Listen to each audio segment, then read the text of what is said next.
Hola, buenas noches a todos. Bienvenidos a este segundo webinar. El día de hoy vamos a hablar de qué es la esquizofrenia y como invitado tenemos al doctor César Quejú.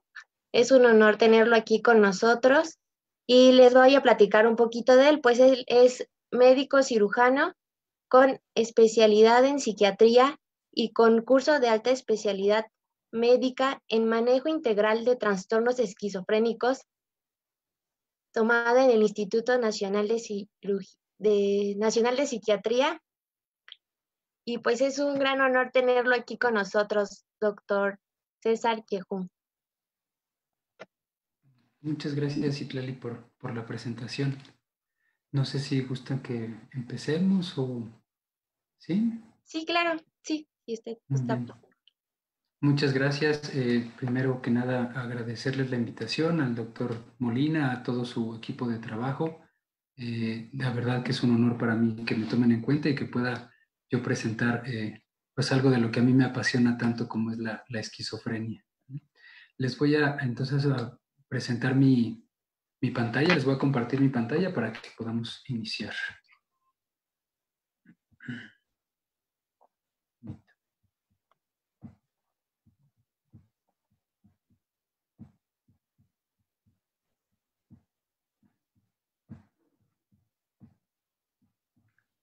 Muy bien. Bueno, pues muchas gracias a todos por su asistencia. Eh, Me gustaría como poder conocerlos uno a uno, pero creo que nos tomaría mucho tiempo. Platicando hace un momento con el doctor Molina, me parece, bueno, pues que puede ser relativamente heterogéneo todas las personas que nos acompañan, entonces intentaré hacerlo más digerible toda esta plática para que podamos hablar el mismo idioma. Les voy a pedir que si es necesario algunas preguntas me pueden interrumpir, yo no tengo ningún problema. Es mejor que sea como dinámica, una conversación en donde podamos interactuar y si es necesario detenerla o regresar algo en la presentación, lo podemos hacer sin ningún problema. ¿Sí? Entonces, bueno, pues como ya me presentaron, muchas gracias. Yo soy Yehu García, soy médico y bueno, lo que toca el día de hoy es hablar qué es la esquizofrenia, ¿no? Creo que todos hemos escuchado hablar de la esquizofrenia pero no siempre nos queda muy claro qué sí es, qué no es.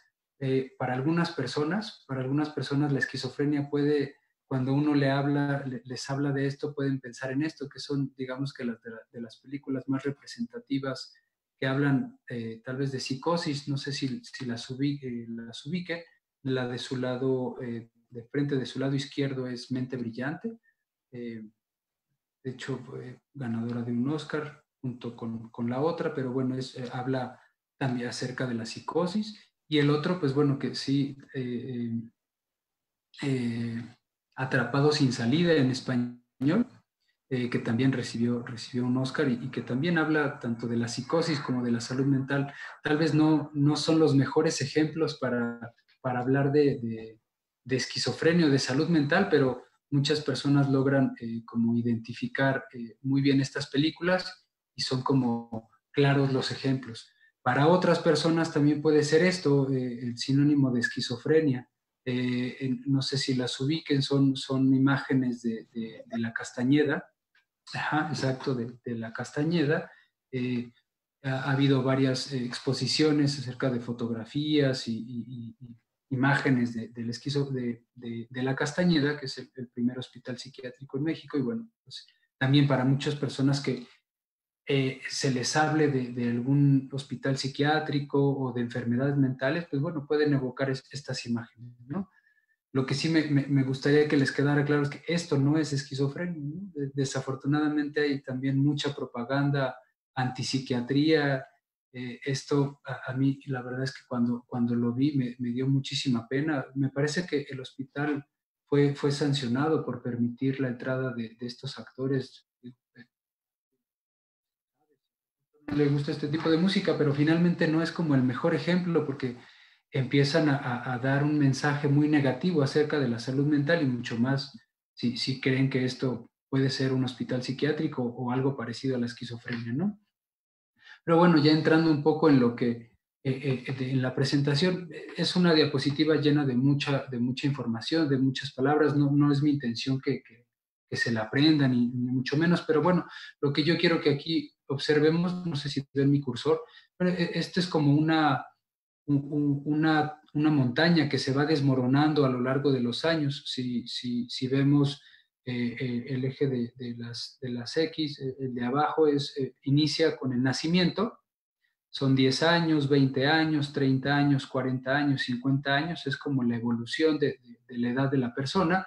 Y bueno, de hacia arriba es una persona sana, que puede tener todas sus funciones al máximo, y hacia abajo es el deterioro a lo largo de los años de estas funciones. Y bueno, esto es lo que realmente ejemplifica a una persona con una enfermedad psiquiátrica como es la esquizofrenia, ¿no? Esto es el deterioro a lo largo de los años, de cómo va acabándose poco a poco su funcionamiento. Eso es lo que a mí me gustaría que les quedara en mente. Eso es como una imagen de la esquizofrenia, ¿no? Esta dificultad para mantener una salud mental y que a lo largo de los años se va deteriorando, que inicia desde el nacimiento, que ya lo platicaremos en un momento más. O sea, los datos pueden presentarse desde el nacimiento. Eso no quiere decir que el diagnóstico sea el nacimiento, pero bueno, esta etapa se llama premórbida, que es una etapa previa al inicio de la enfermedad, pero que nos puede dar muchos datos acerca de qué es lo que sucede con las personas con esquizofrenia. Hay otra etapa que se llama los pródromos de la enfermedad, y después ya viene el inicio que es cuando se da finalmente el diagnóstico, pero si se dan cuenta pueden pasar 20 años desde el nacimiento hasta el inicio de la enfermedad, hasta, cuando aparecen los síntomas, pero bueno, hay datos que nos hablan de esta enfermedad desde el inicio de la vida de las personas. Y bueno, a lo largo de los siguientes 30, 40 años viene un deterioro muy importante. Eso es lo que a mí me gustaría que se quedara en sus mentes, ¿no? Es este deterioro y que es una enfermedad que está presente a lo largo de toda la vida. Pero bueno, vamos a entrar un poco en la historia. Siempre es importante conocer quién descubrió esto, quién lo hablaba de este tipo de enfermedades desde la historia, desde antes.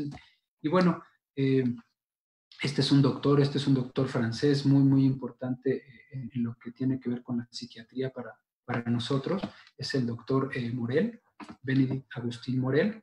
Él finalmente lo que hizo fue describir las primeras descripciones del fenómeno. Él todavía no sabía ni tenía idea que se le iba a llamar esquizofrenia, pero bueno, empezó a identificar que era una demencia precoz, ¿no? La demencia precoz lo dice su nombre, es este doctor lo que era un gran observador y lo que hizo fue empezar a darse cuenta que muchas personas antes de la edad de la vejez comenzaban a tener un deterioro, como se los estaba mostrando en la imagen anterior, un deterioro de todas sus capacidades y todas sus funciones.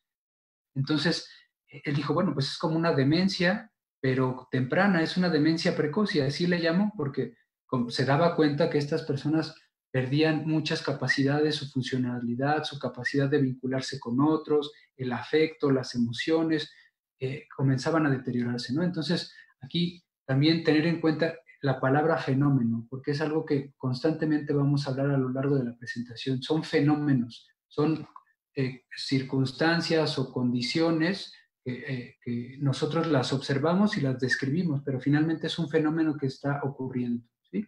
Y bueno, entonces desde 1800 ya entendíamos que esto sucedía.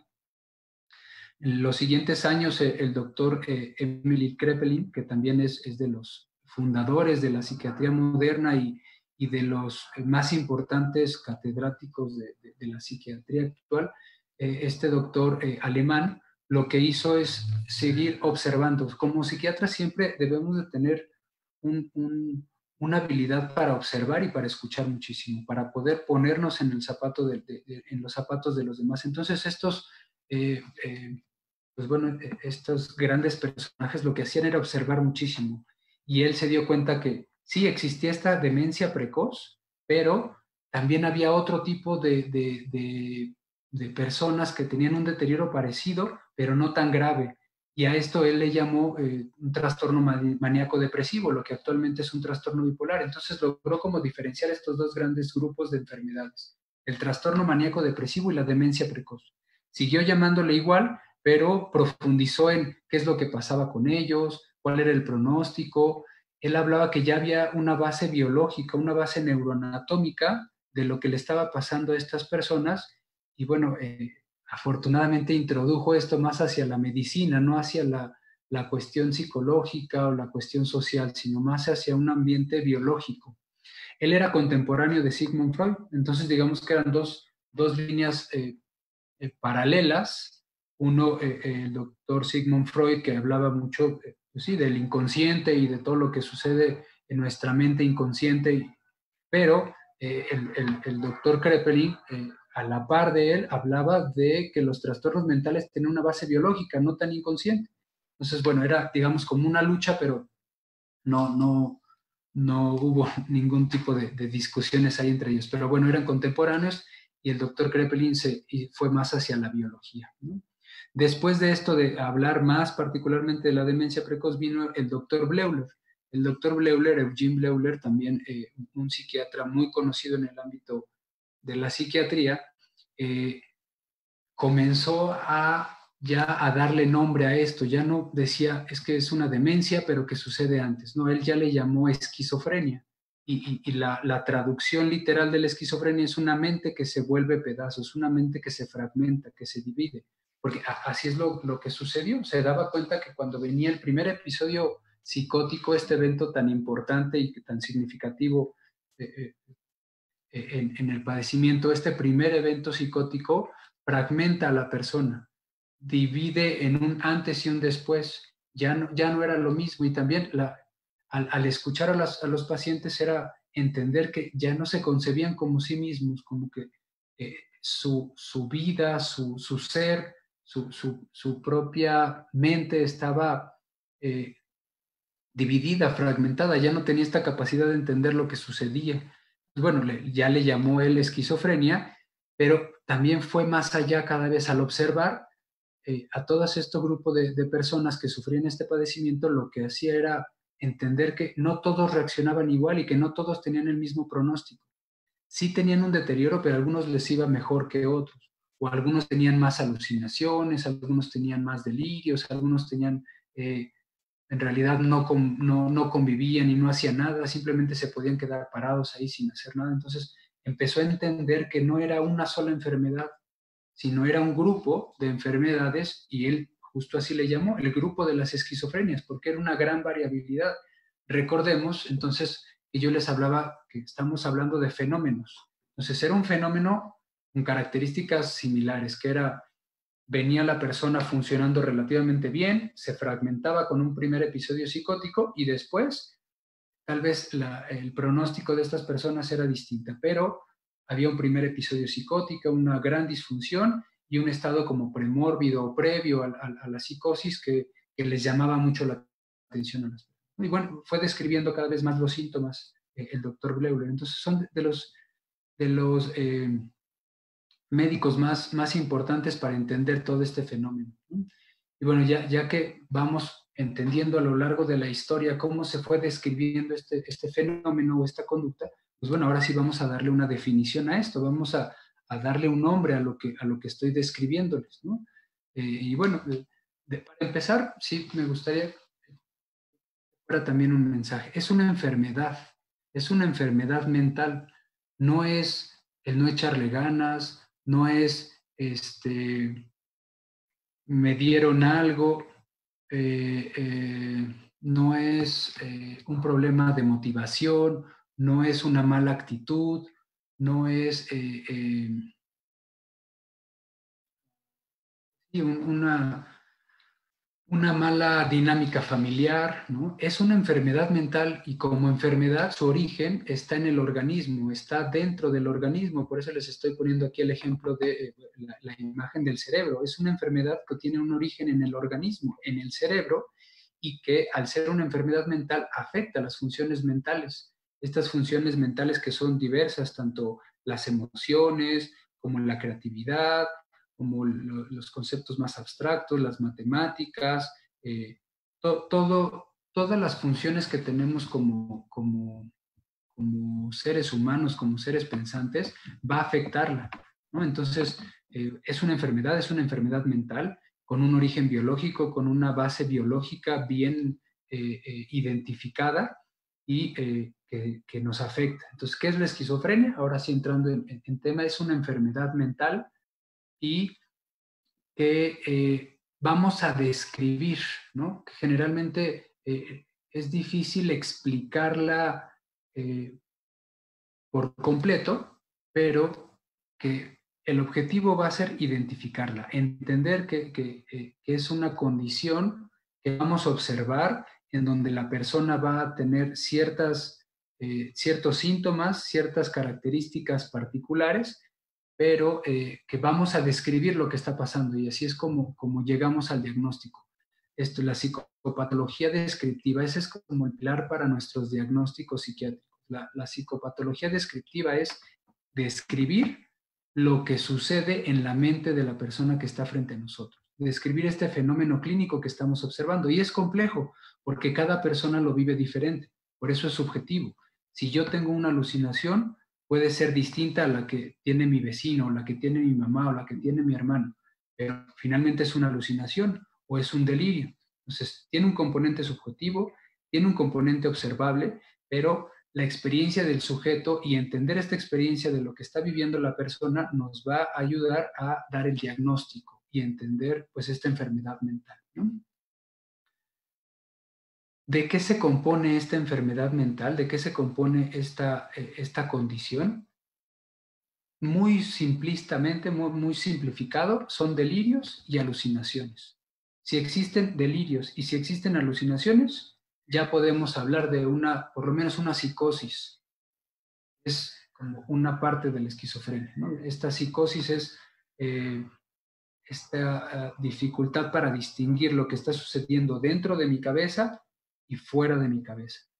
¿Qué son los delirios? Los delirios es una idea que yo me aferro a ella, que no es creíble, que no es veraz y que a pesar de que las demás personas pueden explicarme que no es real, que no existe, yo sigo aferrado a esta idea y que no entra en el contexto cultural. Eso también es importantísimo porque si yo voy a una iglesia en donde todos los que están dentro de la iglesia están hablando con Dios y están transmitiendo sus emociones a Dios, si yo llego y digo, oiga, es que ustedes están en un delirio, porque eso no puede ser. No, yo estoy fuera de lugar, porque es en un contexto religioso, en un contexto cultural, en donde ellos al rezar y al imaginar a Dios están en comunicación con Él, yo no puedo decir que eso sea un delirio. Entonces, el delirio es fuera del contexto sociocultural de la persona, esta persona se aferra a esta idea, a pesar de que no es lógica y que no existe, no puede ser real. Y de las más comunes en la esquizofrenia, pues es el delirio de paranoia, el delirio persecutorio. El delirio persecutorio, pues es el sentir que me están siguiendo, el sentir que que me conocen, que yo me subo al camión y entonces veo que me están observando y me siento que están atrás de mí o que pueden saber lo que estoy pensando, lo que estoy imaginando. Esa sería como la idea más general de un delirio. Las alucinaciones, pues es percibir algo que no está, que no es perceptible. Es una alteración en la sensopercepción. Esas son las alucinaciones. Es escuchar o ver algo sin ningún estímulo externo, ¿no? Por eso aquí la imagen de las más comunes son las alucinaciones auditivas en la esquizofrenia. El escuchar que una voz o dos voces o tres voces están comentando mi pensamiento, están comentando lo que yo estoy haciendo, o están hablando de mí, o están hablando de mi mamá o de mi papá. Esas alucinaciones son las más comunes. Se les llama alucinaciones auditivas complejas. Eso de las más comunes. Pueden ser también de comando. De comando es, tienes que hacer esto, tienes que hacer lo otro, tienes que dormirte, tienes que comer, tienes que hacer una u otra cosa. Esas son las alucinaciones más frecuentes. Bueno, en general, como definición operacional, alguien que tiene delirios o alucinaciones puede tener esquizofrenia o puede estar en un episodio psicótico. Nos vamos más profundamente, más extensa la definición. Los delirios y las alucinaciones son trastornos formales del pensamiento, o sea, está afectada mi manera de concebir el pensamiento, ¿no? Pero también hay otras conductas que pueden hablar de una esquizofrenia, que esto es la conducta desorganizada. Tal vez yo no puedo ni saber lo que está pensando la persona, ni saber si está escuchando o no escuchando algo que no existe, pero lo veo que está aislado, lo veo que está hablando solo, que está riéndose solo, que no se baña, que sale y empieza a dar manoteos por un lado y por otro. Esta conducta desorganizada que no tiene sentido, que no tiene una lógica o una congruencia con lo que está sucediendo a su alrededor, también es un criterio para hablar de esquizofrenia. O la otra, que creo que lo vieron en el primer webinar, es la catatonia.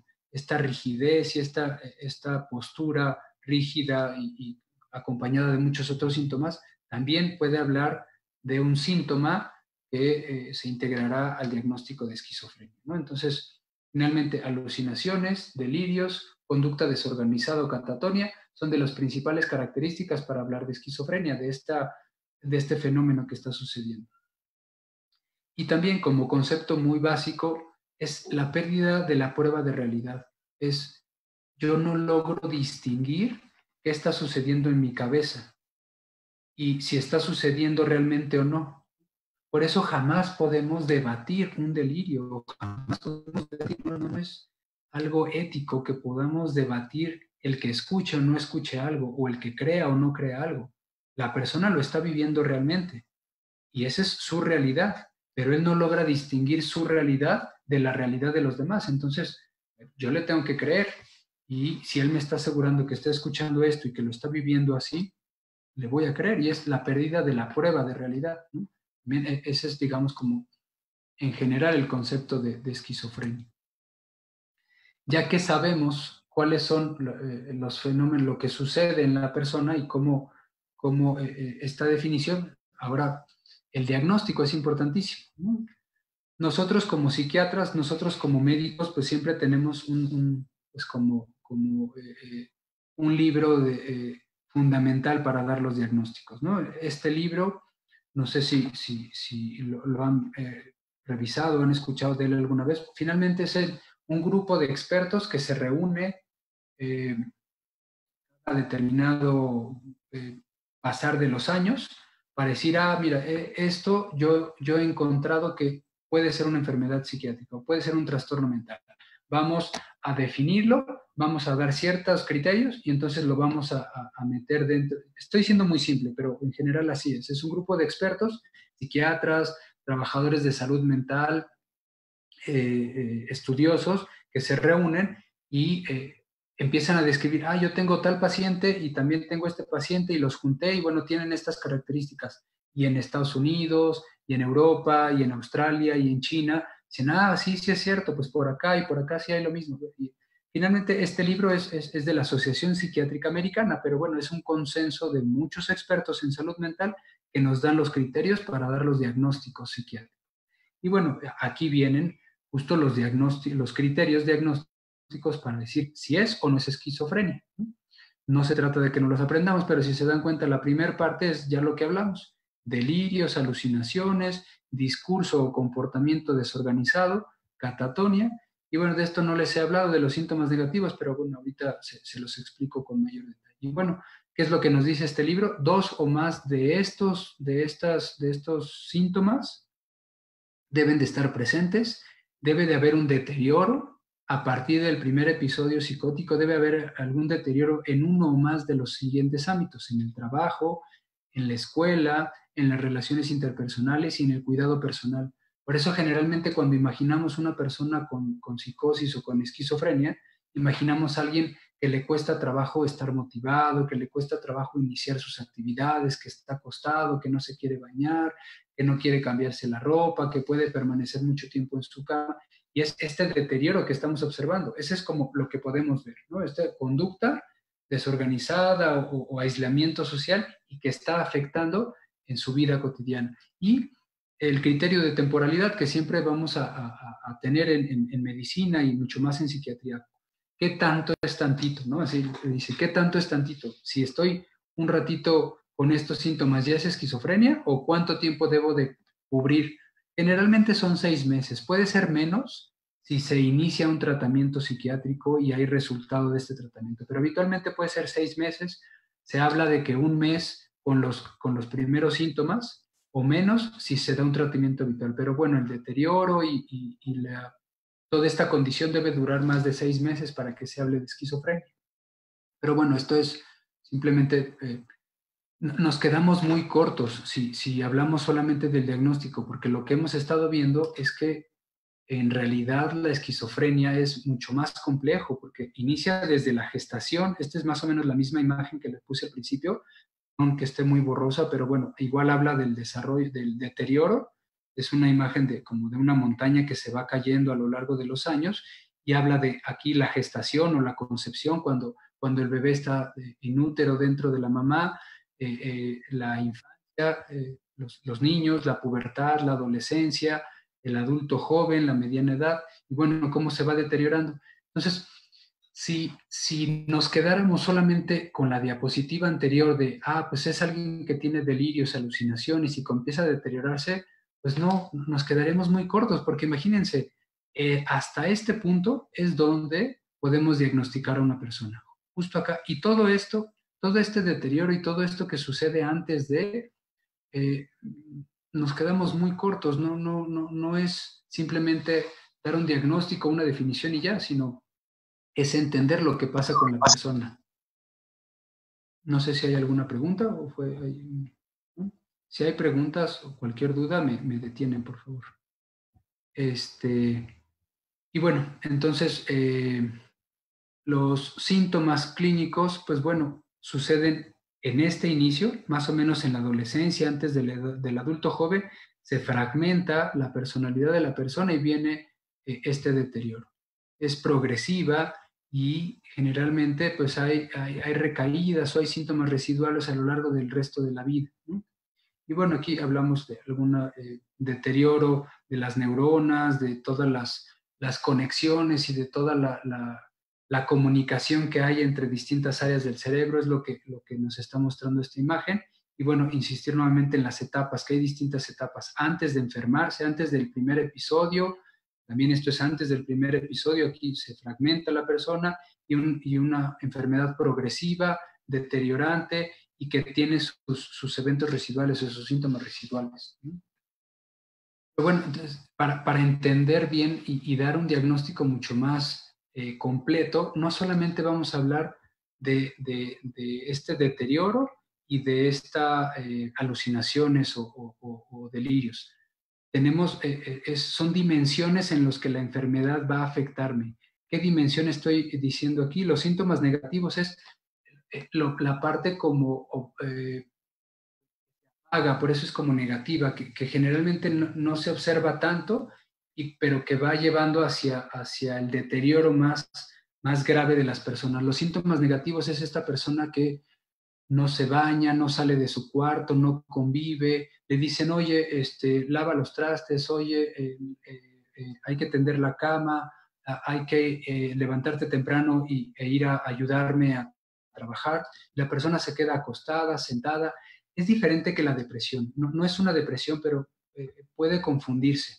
Son abatimiento de las emociones, es apatía, es dificultad para pensar en palabras, como para recordar lo que estaba pensando, lo que quiero decir. Es como un aplanamiento de toda la vida, de todas las emociones, una dificultad para sentir. No es tristeza, es un abatimiento, es un aplanamiento de todas estas capacidades para disfrutar y para sentirse motivado. Esa es una dimensión que es importante. La otra dimensión son los síntomas positivos, que son los que hemos estado hablando a lo largo de la presentación: delirios, alucinaciones, conducta desorganizada, discurso desorganizado, alguien que está gritando, manoteando, riéndose solo, hablando solo, caminando de un lado a otro, que no duerme y está pensando mucho y mucho en una idea fuera de la realidad. Esos son los síntomas positivos. Los síntomas motores también, estos se observan mucho más a lo largo del transcurso, del recorrido de la enfermedad, pero bueno, también va a haber ciertas dificultades motrices, síntomas afectivos. Una persona con esquizofrenia también se puede deprimir. No siempre es así, pero sí se puede deprimir y ahí sí sería la, la parte donde está afectando los síntomas afectivos. Me pone aquí Paco Monter de Pachuca Hidalgo. Las alucinaciones auditivas de un esquizofrénico siempre son negativas, donde donde se le insta a dañarse o fatalistas, o también hay alucinaciones positivas que lo animen, por así decirlo. No hablamos de que haya eh, alucinaciones positivas porque le hagan sentir bien o negativas porque le hagan sentir mal. Generalmente en un paciente con esquizofrenia, las alucinaciones o los delirios siempre lo van a hacer sentir mal, siempre lo van a hacer sentir mal, siempre van o hablar de su vida y entonces como hacerlo sentir nervioso o decirle, estás mal, eres un tonto, no debes de hacer esto, no debes de hacer lo otro. Generalmente impactan de manera negativa en la persona. Cuando me refiero a síntomas positivos o negativos, es que los negativos es como el aplanamiento, el abatimiento de todas sus funciones.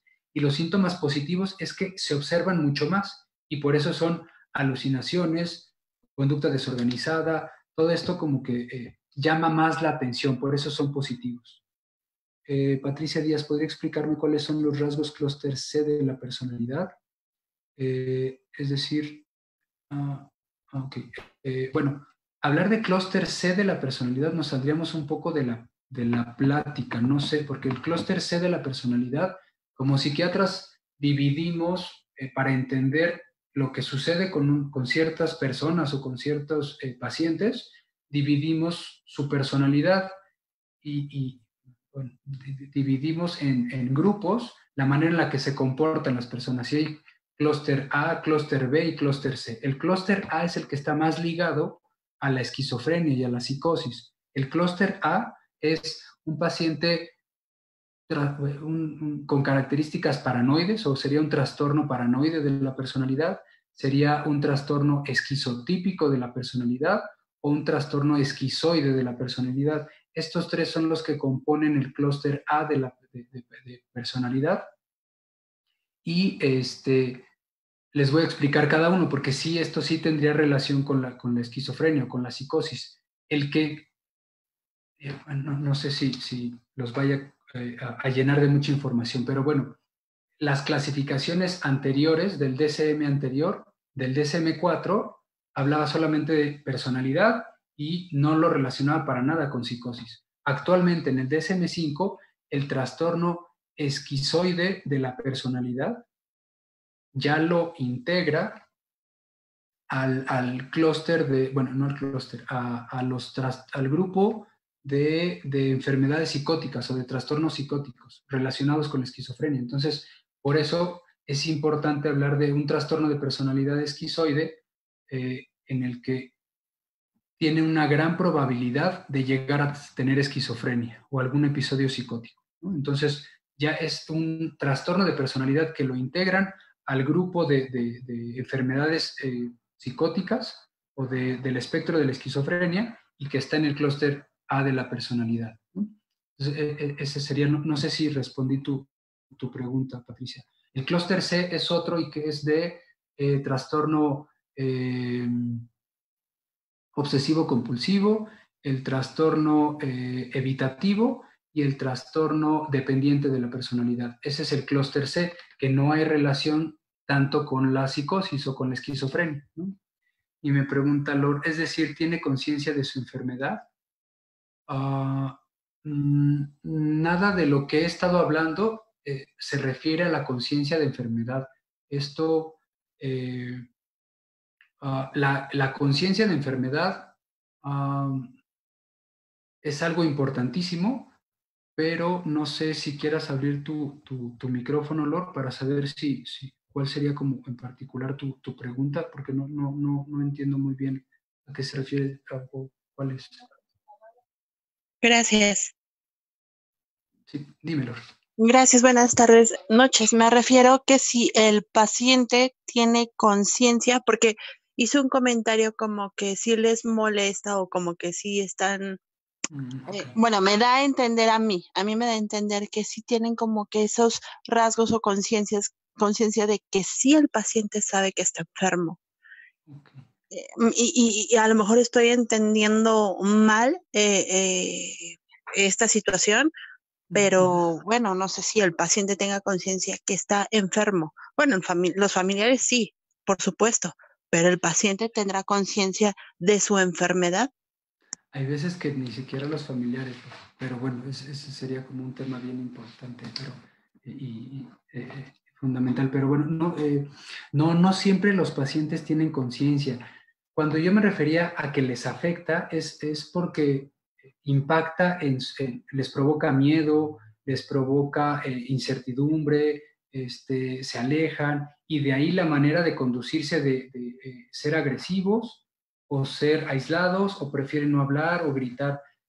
Ahí es cuando les está afectando los síntomas positivos. La conciencia de enfermedad, no, generalmente las personas con un primer episodio psicótico no tienen la conciencia de enfermedad. Esto nosotros tenemos que irlo trabajando como especialistas en salud mental, como psiquiatras, como psicólogos, como trabajadores sociales, como enfermeras, cualquiera que se integre a la parte psiquiátrica, tiene que ir brindando información a la persona y a los familiares para crear una conciencia de enfermedad. Cuando una persona ya tiene conciencia de enfermedad, identifica las voces o identifica el delirio y dice, híjole, no, como que esto yo sé que no es realidad, a pesar de que lo viva como real y que sí esté escuchando la voz y que sí crea que esta persona que me está observando me está siguiendo, no, yo ya fui con el psiquiatra, yo ya estoy tomando medicamentos y ya recuerdo que esto tiene que ver con mi cabeza. Eso sería más como la conciencia de enfermedad. No sé si más o menos aclaré tu pregunta. Sí, totalmente. Muchísimas gracias, doctor. Alma Julieta preguntaba, ¿por qué es tan común confundir la esquizofrenia con la bipolaridad? Porque los dos pueden tener delirios o alucinaciones, pero son enfermedades distintas.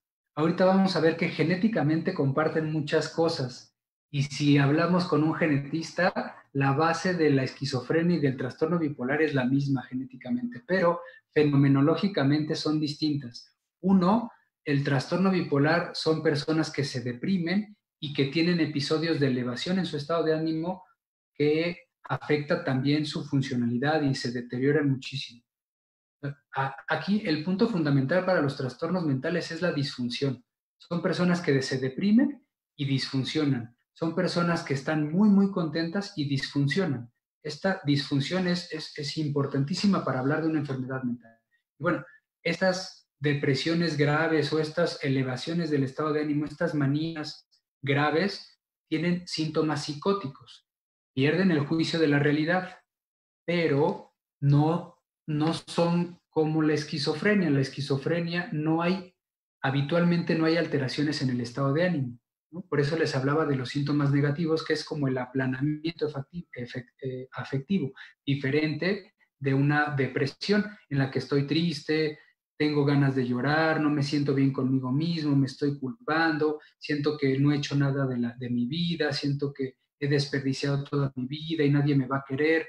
Los pacientes con esquizofrenia generalmente no piensan así, no están ensimismados en su tristeza, están ensimismados en el delirio, están ensimismados en la preocupación de que estoy escuchando voces o que me están persiguiendo o que no entiendo lo que pasa y esta desorganización. Pero por eso se puede confundir muy fácilmente, porque los dos tienen síntomas psicóticos, que es perder el juicio de la realidad, perder la prueba de realidad, pero la esquizofrenia no tiene una afectación principal en el afecto, en el estado de ánimo. Y la bipolaridad, sí, la bipolaridad es un problema del estado de ánimo.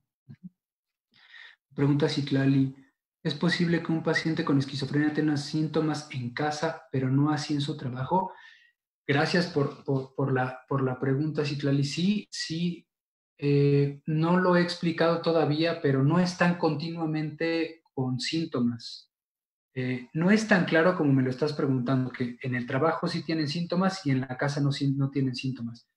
Hay momentos en los que tienen exacerbación, un aumento, un pico de síntomas positivos, las alucinaciones, los delirios, y de pronto puede haber un momento en el que no tengan estos síntomas. Tal vez, o lo que tú me estás tal vez como preguntando un poco más, hay otra enfermedad que está dentro de este espectro de trastornos psicóticos, que es el trastorno delirante primario. El trastorno delirante primario es como muy fija la idea, no hay alucinaciones, no hay tanto deterioro con la esquizofrenia, pero sí hay una idea fija de que me están siguiendo. No hay tanto deterioro como en la esquizofrenia, pero yo llego al trabajo y de verdad creo que mi computadora está intervenida y que mi jefe y mis compañeros de trabajo están en contra mía y están haciendo todo para correrme de aquí y ya incluso hasta me pusieron tal vez veneno o me pusieron algo en mi mesa de trabajo y entonces todos están haciendo un complot. O sea, sí hay una disfunción grave, pero estos síntomas están exclusivamente en un área en particular. Y aquí el ejemplo que les estoy dando es en el trabajo particularmente. Pero esa es otra enfermedad que es el trastorno delirante, persecutorio primario. Y la diferencia es ahí el deterioro.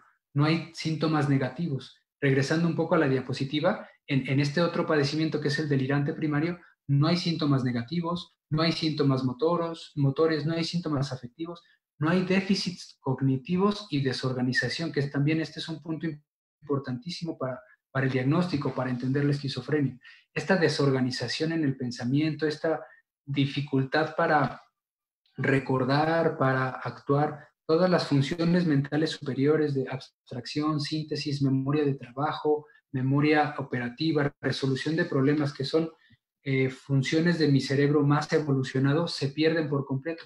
Y en otros trastornos, en donde es más específica la psicosis, no es así.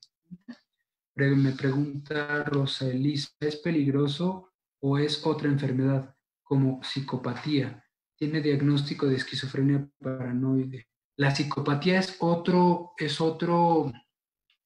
trastorno, es otra entidad psiquiátrica, otra condición psiquiátrica en la que la persona generalmente no respeta las reglas, pasa por encima de los derechos de los demás, pasa por encima de las reglas y no le importa nada más que su propio beneficio e incluso agreder o lastimar a los demás, ¿no? Esa es la psicopatía. Lo que pasa es que ahí la palabra psico, que es mente, me parece que provoca como cierta confusión, pero psicopatía, hablamos de un psicópata o de alguien con un trastorno antisocial. Generalmente este es de no respeto reglas, abuso de los demás, intimido, agredo y engaño, manipulo, miento, hago fraude y todo esto en beneficio mío. Esa es la psicopatía o el psicópata, ¿no? Creo que nadie más. Bueno, y entonces esta diapositiva finalmente es hablar de toda la afección que puede tener la persona con un diagnóstico de esquizofrenia. Va a afectar su mente, va a afectar sus emociones también, porque van a estar restringidas, porque van a estar aplanadas por completo, no va a pensar bien, no va a poder concentrarse bien, no va a poder organizar su vida, y entonces esto provocará que pues, la disfunción que tanto les he mencionado.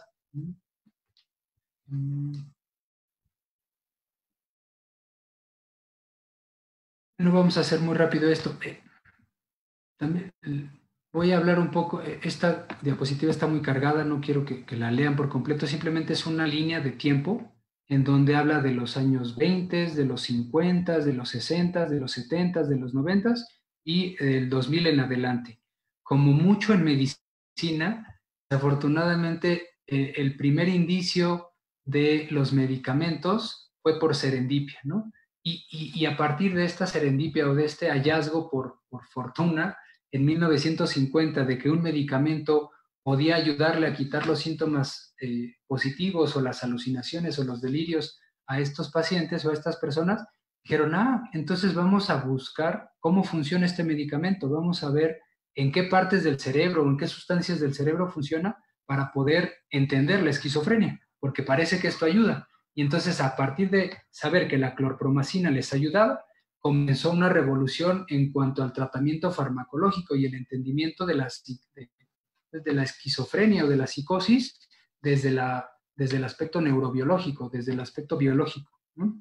Entonces, bueno, imagínense, en 1950, no tiene mucho tiempo. Después, en 1960, ya se habló de que la dopamina tenía mucho que ver con la psicosis o con el origen de la esquizofrenia. Es hasta el 2000, donde, imagínense, o sea, todos estos 50 años, los únicos medicamentos que nos habían ayudado estaban centrados en la dopamina. No había habido muchos avances al respecto, simplemente se decía, pues la dopamina tiene que ver, entonces vamos a darle un medicamento que tenga que ver con la dopamina. Ya después del año 2000 y con un avance importante en las neuroimágenes, en la resonancia magnética, en intervenciones más dinámicas que nos ayudan a entender mejor la funcionalidad del cerebro y nos dan una imagen, pudimos entender que había otras sustancias en el cerebro, como GABA, como glutamato, otras sustancias que también tienen que ver con el origen de la esquizofrenia, ¿no? Bueno, el mensaje, si ustedes quieren pensar cuál es la sustancia que está alterada en un paciente con esquizofrenia, con que ustedes recuerden la dopamina, esa, digamos, es la correcta, ¿no? Es una dificultad para regular la dopamina, porque no solamente es que está aumentada en algunos lados y está disminuida en otros lados. Y este descontrol en la regulación de la dopamina es lo que da los síntomas tanto positivos como negativos, tanto las alucinaciones y los delirios, como la apatía, el desánimo, el no querer salir, el no querer hacer nada de su vida, ¿no? Pues bueno, aquí entender, este es un cerebro, digamos, como cortado a la mitad, se le llama sagital porque es como hacer un corte, así como si me vieran de frente y hacer un corte así, yo me volteo y están viendo de lado. La parte de abajo sería como el cuello, esta parte sería la frente, esta parte sería la nuca. Y bueno, estas flechas están hablando de los axones o las neuronas, las células que van de un lado hacia el otro del cerebro y que están moviendo la dopamina y que están provocando muchos de los síntomas, ¿no? Hay unas que van desde la parte del mesencéfalo, así se le llama, en la parte más baja del cerebro hacia la corteza, y por eso es mesocortical. Otros que van de áreas de la sustancia nigra hacia el cuerpo estriado. O sea, digo, no los quiero llenar de neuroanatomía, pero bueno, van de un lado a otro y que van a provocar muchos de los síntomas. Y así se fue entendiendo. Entonces esta vía está alterada. Tiene más dopamina y por eso tengo alucinaciones. Esta vía tiene menos dopamina y por eso no puede organizarse, no puede planear, no puede ejecutar muchas de sus actividades que tendría que hacer, ¿no? Y entonces aquí es el ejemplo muy claro, ¿no? Es un paciente o un grupo de pacientes que no tienen esquizofrenia y estas zonas que no están tan rojas como las de aquí son las más significativas, ¿no? Si hablamos como muy simplistamente, es el cerebro más primitivo y el que nos mantiene como alerta y a la defensiva está muy prendido, es estas zonas rojas y amarillas. Esta línea nos habla de que hay mayor actividad y hacia abajo o hacia lo azul habla de menor actividad del cerebro. Mientras más rojo, claro, amarillo, rojo o claro es mayor actividad. Mientras más azul, claro, azul oscuro, menos actividad. Entonces, pusieron en una tomografía por emisión de positrones a estos pacientes y lo que hicieron es ver qué zonas del cerebro estaban más activas y compararlas con personas que no tenían esquizofrenia. Entonces, el cerebro primitivo o el cerebro que está alerta o que está atento para defenderme es el que está más activo, es el que está constantemente prendido y es el que me está diciendo todo el tiempo, algo va a pasar, te van a atacar, mira la cara de esa persona, hay que tenerle desconfianza. Y las zonas que me ayudan a pensar y a regular mis emociones, que es la parte más frontal y más evolucionada, que es la parte de aquí arriba, no está tan activa. Si se dan cuenta, aquí está verde y aquí está azul. Aquí no está funcionando tanto y aquí sí está funcionando, no excesivamente, pero sí está funcionando. Y es este freno que tengo en mi cabeza me está diciendo, alto, no te preocupes, esto que estás pensando o esto que estás imaginando no es real. Eso es lo que tenemos las personas que no desarrollamos esta enfermedad, ¿no? Sí puedo frenar este pensamiento y este miedo porque mi cerebro más evolucionado me está diciendo, no te preocupes, tranquilo, no va a pasar nada. Y estas son zonas que están menos activas de dopamina o más activas de dopamina. La serotonina también es una sustancia del cerebro que nos ayuda a entender la esquizofrenia. Aquí les puse este ejemplo porque igual fue serendipia. Serendipia es pues al azar. Hay una persona que se llama Alfred Hoffman, que fue el que descubrió el ácido lisérgico, ¿no? Actualmente se le llama LSD y es una droga psicoactiva, es una droga que provoca alucinaciones y bueno, esta persona por error estaba buscando el tratamiento o creando una sustancia en busca de tratamiento para algunos trastornos, ingirió por accidente este ácido lisérgico y tuvo una experiencia con muchos visuales, tuvo un episodio psicótico por la sustancia que ingirió, que él mismo estaba produciendo, ¿no? Y entonces ahí también, por serendipia, por azares del destino, por suerte, entonces esta sustancia algo provoca en mi cerebro que me hace alucinar, que me hace ver cosas que están fuera de la realidad o que realmente no existen, ¿no? Y entonces ahí es cuando los científicos comienzan a decir, la serotonina entonces debe tener algo que ver, porque esta sustancia regula la serotonina, aumenta la serotonina o regula la serotonina. Entonces, bueno, también la serotonina está implicada en esta enfermedad. Y otro, también por serendipia, el glutamato, que son como las 3 sustancias del cerebro, neurotransmisores que más impacto tienen en el origen de la esquizofrenia. El glutamato, también por coincidencia, por serendipia, se descubrió. Existe también una droga que es la fenciclidina o la ketamina. Estas pues, también finalmente son medicamentos que se utilizan como anestésicos intravenosos. La gente lo empezó a ocupar con fines recreativos, con fines lúdicos. Entonces, lo que sucedió fue que comenzaron a darse cuenta que las personas que ingerían esto empezaban a tener un cuadro psicótico. Dijeron, entonces también tiene que ver. Empezaron a investigar y se dieron cuenta que afecta el glutamato. Y que mientras menos funcione el glutamato en algunas zonas y en otras, va a provocar también síntomas psicóticos. Pero bueno, ¿qué provoca que estén alteradas estas sustancias? Hay distintas teorías, todavía no tenemos un origen único y por eso no es enfermedad. Cuando se le llama enfermedad, gramaticalmente, si queremos ser correctos, no podemos decir enfermedad mental porque no hay un origen único. En teoría tendríamos que decir trastorno mental o trastorno psiquiátrico, pero bueno, lo podemos ocupar indiferenciadamente. Pero bueno, la idea es que hay muchas teorías al respecto de esto. La primera son factores biológicos, que es lo que más hemos visto. Los factores biológicos, el consenso más grande es sucede durante la concepción, algo sucede durante la gestación, durante este proceso de desarrollo neurológico, daña el cerebro y que muchos años después, en los 20, 30 años, provoca que haya un primer episodio psicótico. Es lo que se ha asociado, infecciones intrauterinas, hambruna,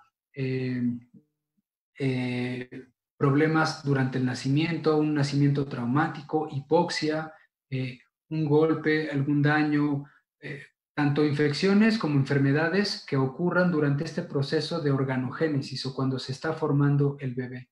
Entonces esto como que impacta en la formación y en la estructura del cerebro y muchos años después provoca que haya un episodio psicótico. Ese es, digamos, como el factor ambiental que está muy bien estudiado. Las anormalidades neuroanatómicas es lo que ya revisamos, ¿no?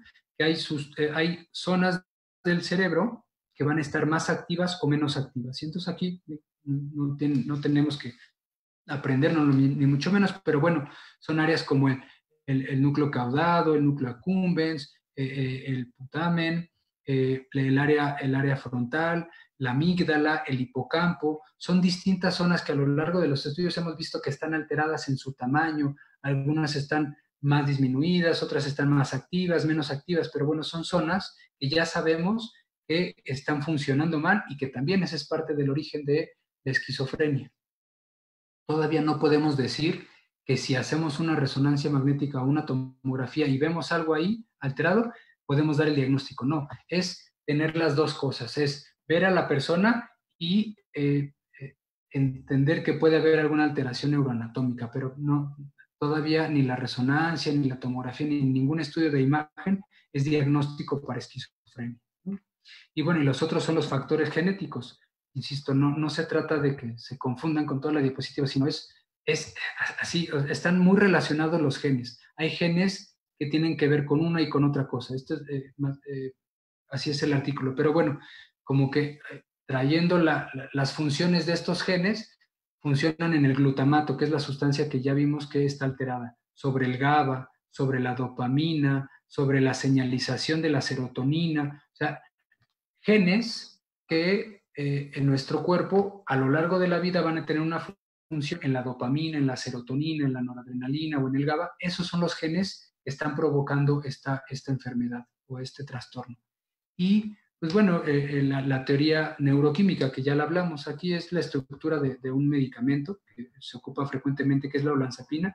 Pero bueno, lo que quiero mostrarles aquí es como si esta fuera la pastilla que van a tomar. Entonces se toman la pastilla y va a actuar sobre dopamina, por eso dice D2. Esto quiere decir serotonina. Esta medicina va a actuar tanto en dopamina como en serotonina, como en histamina, como en receptores muscarínicos. Son distintas sustancias en el cerebro que nos van a ayudar a comprender el origen de la esquizofrenia. Fue consecuencia, ¿no? Se toman un medicamento, mira, vamos a estudiar este medicamento porque parece que le está ayudando muy bien. Bueno, funciona sobre dopamina, sobre serotonina, y así es como hemos entendido mucho de la neurobiología o de las bases biológicas de la esquizofrenia. Esto es como un resumen, que hay alteraciones en el ambiente y alteraciones en los genes que van a dar una manifestación en los receptores de glutamato, en los receptores de serotonina, de dopamina, y que van a provocar los síntomas positivos, negativos, en el pensamiento, en la cognición y en el estado de ánimo, que va a estar abatido. Pero bueno, aquí lo que quiero que se ven es factores genéticos o biológicos y factores ambientales que a lo largo del tiempo van a provocar los síntomas que vamos a observar en la clínica. ¿Realmente se cura esto? ¿Se cura o no se cura? Desafortunadamente no tenemos cura todavía. Hay un tratamiento y el tratamiento es complejo. Podemos hablar de un tratamiento farmacológico en general y complementarlo con un tratamiento psicosocial. El tratamiento farmacológico, pues bueno, hay varias generaciones de medicamentos. Primera generación, segunda generación, tercera generación, que es lo que van a actuar sobre estas sustancias que ya platicamos. Pero yo quiero hacer un poco más de énfasis ahorita ya al final de la presentación, ya estamos terminando, pero bueno, en el tratamiento psicosocial, porque muchas veces lo dejamos aparte. El tratamiento psicosocial aquí es importantísimo. Si se dan cuenta, debe haber un apoyo ambiental, una red de apoyo importante, intervenciones familiares, porque las familiares se van a desgastar, no entienden lo que está pasando con su familiar, dicen es que no quiere hacer nada, es que está acostado todo el día, no le importa nada, y es parte de la enfermedad, ¿no? Hay terapia cognitivo-conductual que es para entender, me estoy sintiendo mal, viene un delirio, estoy escuchando otra vez las voces, no, ya me dijeron que no tengo que hacerle caso, que tengo que ponerme a escuchar música, que tengo que ponerme a hacer otra cosa, distraerme en algo más para dejar de pensar en este delirio. Entrenamiento de habilidades sociales, porque estas personas van a estar muy alejadas y entonces no van a entender cómo relacionarse con las personas. Lo que tienen que hacer es alguien con experiencia que les diga, mira, esta persona se acerca y te quiere decir que te está invitando a tal lugar. ¿Tú quieres o no quieres? No, pues no quiero. Ok, entonces, ¿por qué no quieres? Pues es que tengo miedo. ¿Por qué? Pues porque reaccionó así. No te preocupes. Si tú te acercas, hablas y dices tal o cual cosa, este entrenamiento de habilidades sociales, el miedo va a desaparecer y esta persona va a reaccionar diferente. Ya no va a reaccionar así como tú crees. Entonces es llevarles de la mano poco a poco en habilidades sociales, en mejorar su capacidad de pensar, de razonar, de organizarse y rehabilitación vocacional. Finalmente sí tienen que trabajar en algo. Tal vez no van a ser tan independientes como quisiéramos, pero sí pueden llegar a tener un empleo, ganar dinero. Tal vez sea más difícil en este país, pero en otros países donde la salud mental está mucho más difundida, sí puede haber mucho apoyo, ¿no? Terapias de apoyo, terapias de grupo y psicoeducación para familiares y personas, ¿no? Pero bueno, conclusiones. todo debe ser lo más simple posible, pero no más simple. Las conclusiones. ¿Qué es lo que quiero que se lleven a casa? ¿Qué es la esquizofrenia? Una enfermedad mental. Esta enfermedad mental, ¿de qué está compuesta? De alucinaciones y de delirios. Estos delirios y estas alucinaciones, ¿qué van a provocar? Una incapacidad grave. Esta incapacidad es lo que más va a deteriorar a las personas y a las familias. Esto no hay ningún estudio que pueda decirnos, es esto porque está alterado esto. No, todavía no tenemos esa capacidad de diagnóstico. Ahorita lo que podemos hacer es identificar la conducta, por eso es, por eso es hablar de un fenómeno conductual identificable. Voy a identificar que mi familiar o el paciente o la persona está actuando de manera extraña y entonces ya lo llevo al doctor para que lo diagnostique. Sí hay un origen biológico, no lo embrujaron, no le dieron mal de ojo, no lo atraparon, no está haciendo ceguaje. Es una enfermedad con un origen biológico y ambiental bien estudiado y que se tiene que tratar farmacológicamente, biológicamente y psicológicamente. No es curable, pero sí es tratable y les puede ir muy bien a todas las personas que tienen este tipo de padecimientos. Y bueno, pues esto sería todo por parte de mi presentación. Creo que estamos justo en tiempo. No sé si podemos extendernos un poquitito más para preguntas, pero bueno, voy a leer ahorita el chat. Ay, perdónenme, ya me...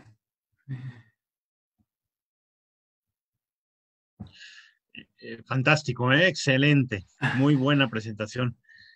Si quieres, muchas felicidades, doctor. Te apoyo en leer algunas de las preguntas del chat. Gracias, bueno, ya doctor. empezaron las merecidas felicitaciones. Gracias. Pregunta Rosalisa, ¿es peligroso o es otra enfermedad como psicopatía? Creo que ya lo habías comentado, ¿no? Tiene diagnóstico de esquizofrenia paranoide y sí, definitivamente lo explicaste muy bien. Esquizofrenia y psicopatía son cosas muy diferentes. Gracias. Dice Rosalisa, ¿pueden vivir de manera autónoma o funcionar en el sentido de lo básico para vivir? Bueno, no sé si es una pregunta o una afirmación, pero no sé si lo puedas ampliar un poquito. Gracias, doctor. Sí, les había mencionado que es todo un grupo de esquizofrenias. Entonces, hay ciertas personas que van a tener mayor deterioro que otros. Entonces, hay algunos que sí van a poder ser independientes, trabajar, ser autosuficientes. Hay otras personas que tienen mayor impacto en la funcionalidad y que estos no van a ser tan independientes o tan funcionales. Entonces, por eso es importante conocer que es todo un grupo de enfermedades de esquizofrenias. Algunos les puede ir muy bien, algunos pueden trabajar, otros no tanto. Muy bien. Paco Monter pregunta, ¿la psicología en realidad tiene algo que ofrecer terapéuticamente hablando y qué corriente ofrece más posibilidades de éxito? Gracias por la pregunta, Paco. Sí, por supuesto, esta fue de las últimas diapositivas que puse. La terapia cognitivo-conductual es de las que más impacto pueden tener en la funcionalidad y en la disminución de los síntomas, ¿no? Todas estas estrategias que yo hablaba de rehabilitación cognitiva, desarrollo de habilidades sociales, disminución de los síntomas, es la terapia cognitivo-conductual la líder en investigaciones y en resultados en este tipo de padecimientos. Muy bien. Alma Julieta pregunta, ¿por qué los síntomas negativos se dieron después de la medicación? Okay, gracias, excelente pregunta. Entonces, hay síntomas negativos primarios y secundarios. Los síntomas negativos primarios ocurren por la enfermedad y hay síntomas negativos que ocurren como consecuencia de los medicamentos, que esto es todavía, pues, pues no los errores, pero sí los efectos que tienen muchos medicamentos, ¿no? Y hay que encontrar un riesgo-beneficio. ¿Se acuerdan? Les dije que el exceso de dopamina en algunas áreas del cerebro provoca las alucinaciones. Lo que va a hacer el medicamento en general es disminuir la dopamina, pero lo hace en todo el cerebro.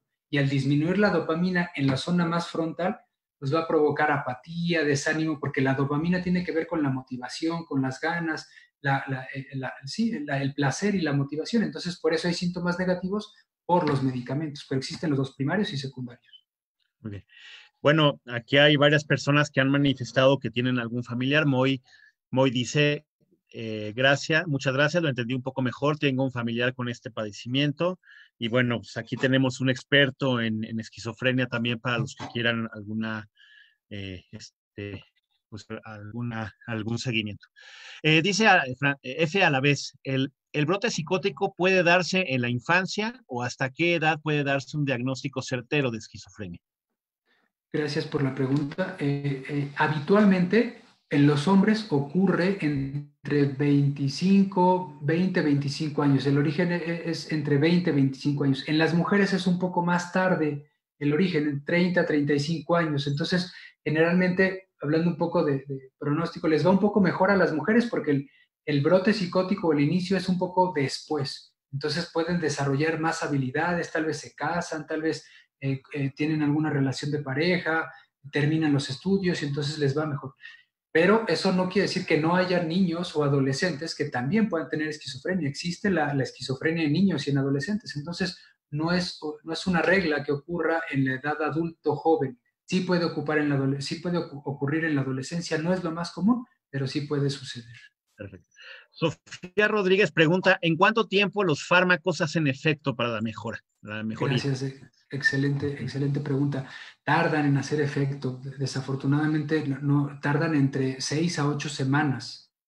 Podemos ocupar otros medicamentos que nos ayudan a controlar las conductas, esta conducta desorganizada, tal vez enojo, este miedo. Otros medicamentos que no son los antipsicóticos, otros ayudan a, digamos, tranquilizar un poco las emociones o la conducta de la persona, pero los que realmente ayudan a los delirios y la base biológica de la enfermedad, 6 a 8 semanas. Por eso generalmente muchos pacientes en un brote psicótico, en un descontrol, tienen que ser hospitalizados para que el medicamento tome su tiempo y empiece a disminuir todos los síntomas, ¿no? 6 a 8 semanas en concreto. Excelente, muy bien. Ya las últimas preguntas. Isabel pregunta, ¿aún con tratamiento la persona se puede seguir deteriorando? Y si es así, ¿en cuántos años la persona puede perder su funcionalidad? Gracias, excelente pregunta. Sí, desafortunadamente todavía no queda muy claro. Aparentemente el glutamato, estas otras teorías más recientes provocan este deterioro. Entonces, los medicamentos que tenemos actualmente actúan sobre dopamina. Entonces, ese daño del cerebro todavía sigue a lo largo del tiempo. Si hay más episodios, se puede deteriorar más rápido. Pero bueno, alguien estable con tratamiento desafortunadamente sí puede seguirse deteriorando a lo largo de los años y realmente no es que terminen en una demencia como una demencia de tipo Alzheimer o que pierdan por completo la funcionalidad, pero sí llegan a tener más déficits en la concentración, en la motivación, en la planeación. No lo pierden tanto como una demencia, pero sí pueden ir deteriorándose un poco más. Excelente, muy bien. Y pues Sandy pregunta, ¿qué posibilidades tiene el psicoanálisis en esta enfermedad? Híjole, a mí también me apasiona muchísimo el psicoanálisis, pero desafortunadamente no está contraindicado el psicoanálisis, ¿no? En estos casos puede provocar mayor angustia y puede provocar un episodio psicótico, puede afectar mucho al paciente, porque el psicoanálisis generalmente es el confrontar el pensamiento o el interpretar. Y si esta persona no logra entender lo que estamos diciendo y lo interpreta mal, ¿no? Podemos provocar un episodio grave, ¿no? Entonces, no, aquí está contraindicada el psicoanálisis, no tendría por qué darse. Claro, muy bien. Bueno, pues creo que ya son todas las preguntas. Excelente presentación. Doctor, si puedes dejarnos tus datos profesionales si alguien quiere pues contactarte. También si alguien quiere consulta o quiere los datos del doctor Yehuda, con mucho gusto nos escriben un correo y se los hacemos llegar. Y pues muchas gracias, hay muchas felicitaciones. También la doctora Citlali está dejando el acceso al video. Sí, y alguien pregunta, que al inicio dijeron que era el segundo webinar, el primer webinar fue también en abril y hablamos de catatonia. Los videos están en la página para los que no lograron entrar al webinar, y pues también los pueden, es un streaming completamente, ¿no? Es como un Netflix académico. Muy bien, entonces, muchísimas gracias, doctor. Te vamos a hacer llegar una constancia avalada por la Asociación Ibero-Latinoamericana de Neurociencias y Psiquiatría como profesor, como docente profesional, verdaderamente muy buena plática. A los que están conectados, recuerden, vamos a estar continuamente informando sobre próximos webinars a través de la página. Y recuerden, tenemos un curso de manejo básico del paciente agitado y agresivo los sábados 8 y 15 de mayo. Estamos teniendo muy buena respuesta, todavía hay lugar. Y para junio, un curso de psicofarmacología que está orientado para médicos generales y especialistas. Y para agosto vamos a tener el diplomado de manejo de estrés postraumático. Entonces, para que ustedes recuerden que si se inscriben antes, pues van a tener este precio especial. Pues a todos los que nos han hecho el honor de estar conectados a esta hora y de escuchar a nuestros ponentes, les agradecemos mucho. Cualquier duda, cualquier pregunta, por favor, no duden en escribirnos. Si necesitan los datos del doctor, también se los hacemos llegar. Y pues muy buenas noches a todas y a todos. Y nuevamente felicidades por esta brillante presentación, doctor. Muchas gracias a todos por asistir y gracias, doctor. Un placer estar con ustedes. Gracias. Buenas noches. Buenas noches. Gracias. Nos vemos. Hasta luego.